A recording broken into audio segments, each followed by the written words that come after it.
Le voy a dar la palabra a George Comadina para que comente. Bueno, todos los comentarios me han parecido muy interesantes. Algunos son efectivamente polémicos y creo que con otros tengo una perfecta coincidencia. Yo quiero cerrar mi intervención con dos temas que se han tocado, que me parecen importantes. Uno es el tema de la transparencia y la rendición de cuentas, ¿no? La autonomía universitaria se ha convertido en un caparazón para que, las instituciones de educación superior se inhiban o justifiquen el hecho de no rendir cuentas, ¿no? Para empezar, no hay transparencia en la gestión administrativa y académica en las universidades, ¿no? A pesar de la autonomía universitaria, toda institución pública, de acuerdo a la Constitución, tiene el deber, ¿no es cierto?, la obligación de rendir cuentas, no solo de los estados financieros, ¿no?, tanto a la Asamblea Plurinacional Legislativa, a la Contraloría, al órgano ejecutivo, sino también ante la propia sociedad. Y no solo de aspectos financieros, sino también tienen que rendir cuentas de sus acciones en función de un plan que deben presentar. Eso también lo establece la Constitución. Las universidades y el sistema tienen que proponer un plan de desarrollo, actividades que después tienen que ser evaluadas, ¿no? Entonces creo que este es un tema fundamental que no forma parte de la cultura académica, financiera, institucional de la universidad, y creo que es absolutamente clave. Ya no puede haber extraterritorialidad en las casas superiores de estudio, sino que son las propias universidades las que tienen que proponer mecanismos o dispositivos para rendir cuentas en todos estos ámbitos. Segundo tema es el de la reforma, ¿no? Y yo creo que una fórmula que a mí me gusta es que para hacer una reforma en Bolivia, en la universidad pública, hay que dar más poder a la academia, ¿no? Hay que dar poder a los académicos, ¿no? Sobre todo a aquellos que están trabajando en el posgrado. Hay que dar becas a los estudiantes que sobresalen, ¿no?, que tienen buenos promedios, que hacen buenas tesis, ¿no? Un sistema de recompensas. Hay que becar a los profesores meritorios, porque hay muchísimos profesores altamente competentes que trabajan de manera aislada. Hay que llevarlos a los congresos. Hay que pagar más salarios, mejores salarios a los investigadores que publican, ¿no es cierto?, en vez de gastar los recursos de los bolivianos, que ciertamente la cifra del 2% del PIB es enorme, es una cantidad de dinero, de recursos realmente alta, ¿no es cierto? Hay que destinar parte de esos recursos, como teóricamente tenía que ser el IDH, a las funciones de investigación, de producción de conocimiento, ¿no?, de tecnologías. Entonces,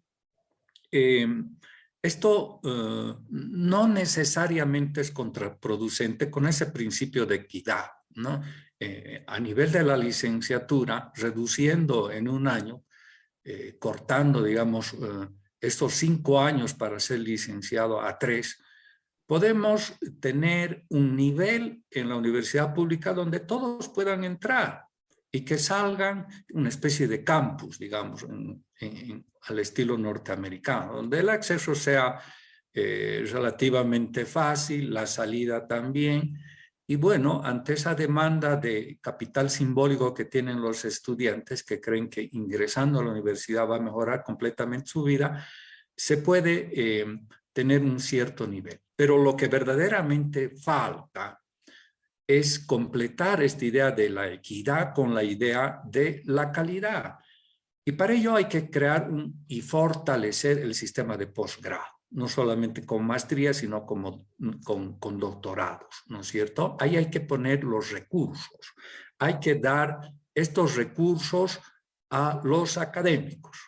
Y al tenerlos, ellos van a contar con mayor poder Y hay que sustraer un poco esta política malsana del cogobierno del nivel del posgrado, ¿no? Ahí tiene que haber rigidez, academia, tiene que ser altamente performativa. Entonces, hay que hacer de este nivel una especie de locomotora, ¿no? Esta locomotora académica que vaya arrastrando la licenciatura, ¿no? Que es donde están la mayor cantidad de alumnos, ¿no? Entonces es una especie de universidad de 2 pisos, si ustedes quieren. Esta es una idea que puede funcionar. Muchas gracias. Para cerrar, por favor, magnífico rector. Yo creo que las participaciones de todos ustedes validan algunas cosas que son importantes. La reproducción del poder, ¿para qué? Para usufructuar la autonomía universitaria, para hacer la reforma universitaria, para hacer la revolución universitaria. Es un tema clarísimo, que no es de ahora, se va distorsionando en el tiempo y en el espacio.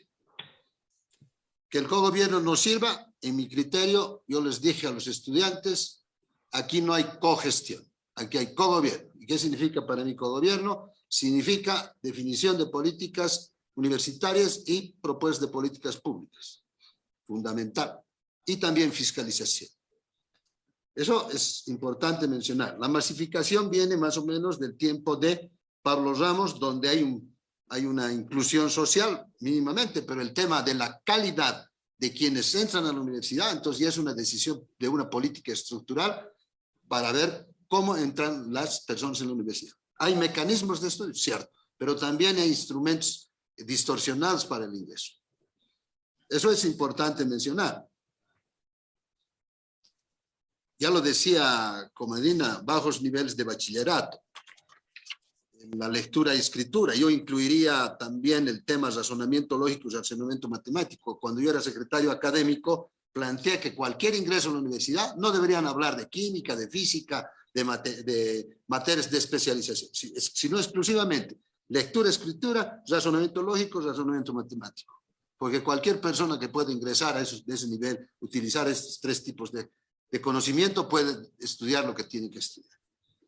En eso coincido también en el tema, el mejoramiento docente. Lógicamente hay una contradicción. Este es un tema ya de talento humano como tal. Tenemos que ubicarnos en qué sociedad vivimos para empezar. Si no nos damos cuenta en qué sociedad vivimos, seguramente todos los problemas están en el marco de la educación superior. Henry hablaba de la masificación también. Habría que hacer investigaciones necesarias. Nos ha hablado de datos importantes. Esos datos nos dan una realidad objetiva y él también habla de la cultura de la mediocridad. En realidad, la sociedad en su conjunto es mediocre o no es mediocre. ¿Es de excelencia o no es de excelencia? Seguramente entre nosotros podemos entender que podríamos calificar en un mejoramiento continuo en busca de la excelencia. Pero la sociedad, la formación, la gente, el talento humano que ingresa a la universidad y que sale en bachilleres es un tema importante también. El tema del señor Contreras, no funcionan las elecciones, como ustedes darán cuenta, casi todos vamos hacia el proceso electoral, hacia el cogobierno. En ese tema de la gestión de acreditación, yo les quiero decir, en la Universidad Mayor de San Andrés hay acreditaciones nacionales e internacionales.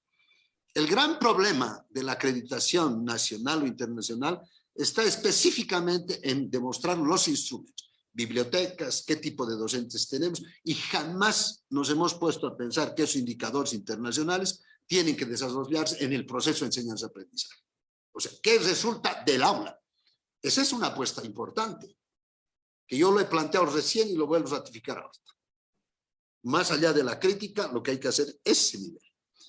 Y el otro tema, el Estado. El Estado no tiene una política clara y precisa sobre la educación. En 14 años, en 16 años, teniendo los recursos que tenía, no han podido transformar la educación.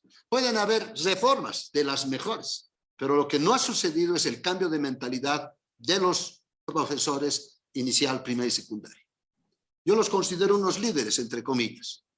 Y esos líderes deberían transmitir valores, ¿no? ¿Qué más? El conocimiento no es de quien lo tiene, no es de quien lo genera, sino de quién lo utiliza y cómo lo utiliza. Ahí aparecen las nuevas, las habilidades duras las podemos encontrar posiblemente en esto. Sin embargo, las habilidades blandas, que es inteligencia emocional, sentido de logro, creatividad, iniciativa, comunicación, análisis, etcétera, etcétera. Eso le falta al ser humano en este contexto. No todos tienen esas habilidades. Y ahí es donde tenemos que apostar. Y no hablo de este momento, yo hablo aproximadamente desde... Yo fui también director de formación técnica tecnológica y he estado de viceministro de Educación un tiempito corto. Ya hablé ahí, en ese momento, de universidades empresas, para que no solamente vivamos de la Constitución Política del Estado, sin embargo, la universidad va a exigir el cumplimiento de la Constitución Política del Estado con asignación ordinaria, extraordinaria, el IDH y la coparticipación. Cuando se habla del IDH, pues hay que hablar claro. En la Universidad Mayor de San Andrés, un porcentaje va a la infraestructura y otro porcentaje va a la investigación. Y si la investigación, se sabe que la Universidad Mayor de San Andrés es la que más genera investigación, posiblemente tengamos una deficiencia y una contradicción. Yo creo que hay que apuntar hacia la investigación aplicada y no solamente a una investigación pura que para mí no resuelven los problemas de la realidad, sino resuelven problemas del mundo entero, ¿cierto? Esas investigaciones donde traen plata y tienen ingresos adicionales, eso es importante. Cuando se habla del IDH, el gobierno tiene un decreto 1322 y un decreto 961. Dinero del 5% del IDH que nos asignan para extensión, cultura y deporte, equipamiento e infraestructura. Este dinero representa para el estudiante. No se puede utilizar en otra cosa más que con proyectos estudiantiles.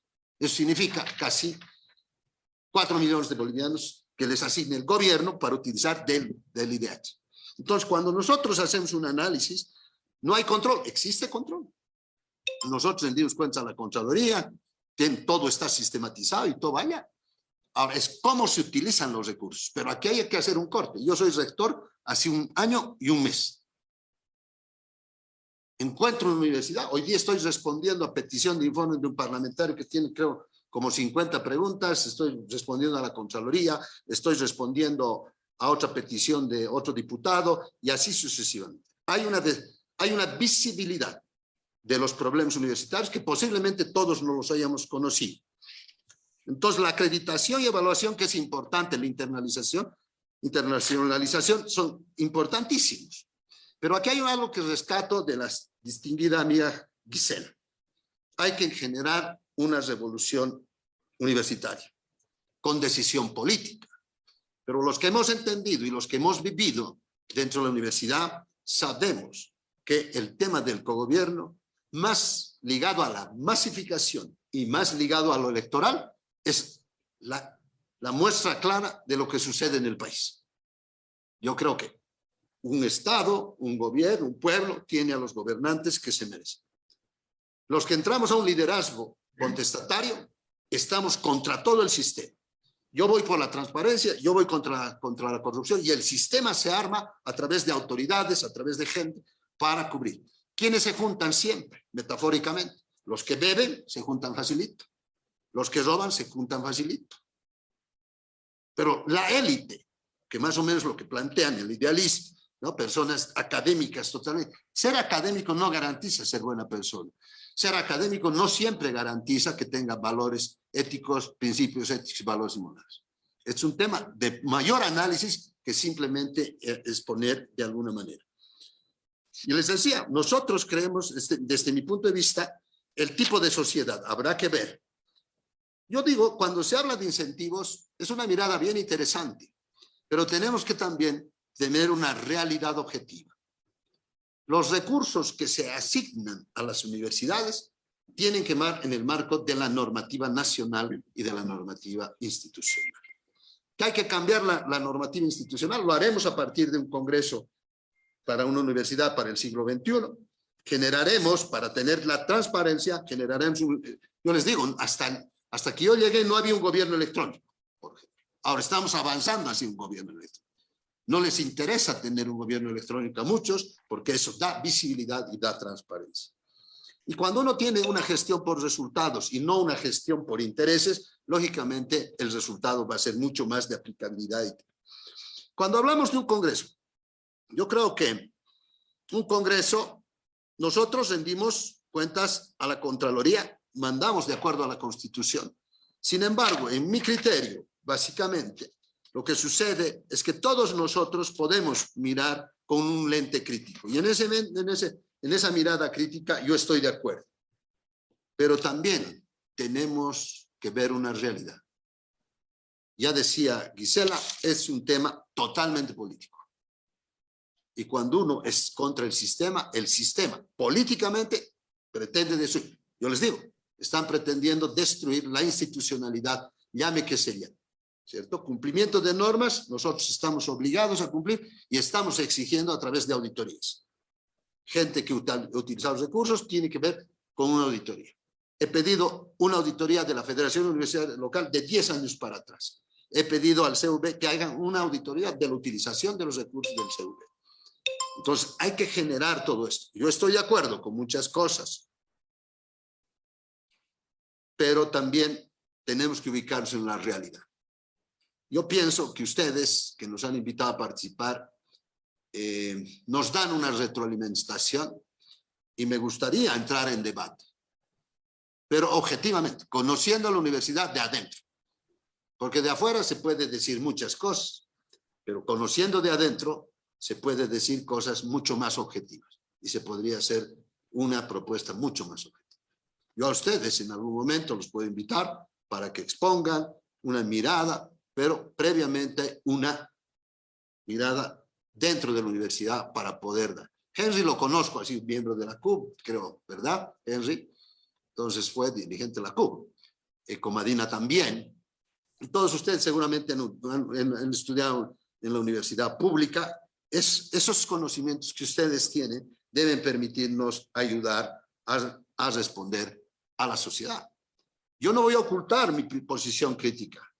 Yo he encontrado esta universidad en crisis económica, pero hoy les damos certeza a las familias. Hemos encontrado una crisis en la autonomía y estamos trabajando para elaborar un congreso y donde la autonomía se refiera principalmente a un principio y una acción, y no a un medio de utilización para usufructo de esta universidad. Hemos encontrado una crisis de la burocracia que ustedes saben, conocen muy bien. Les quiero decir que en 10 años ha subido de 300 millones, en 10 años, de 300 millones a 800 millones una planilla. Algunos dirán por los incrementos salariales, puede ser también. Pero esa es la realidad. Quienes han gobernado esas universidades no han pensado en la educación superior. Entonces hay responsables. Y lo importante es diferenciar en tiempos. Se habla de 800.000 bolivianos que se le ha dado a la FUC. Mentira. En mi gestión se ha dado 100.000 bolivianos.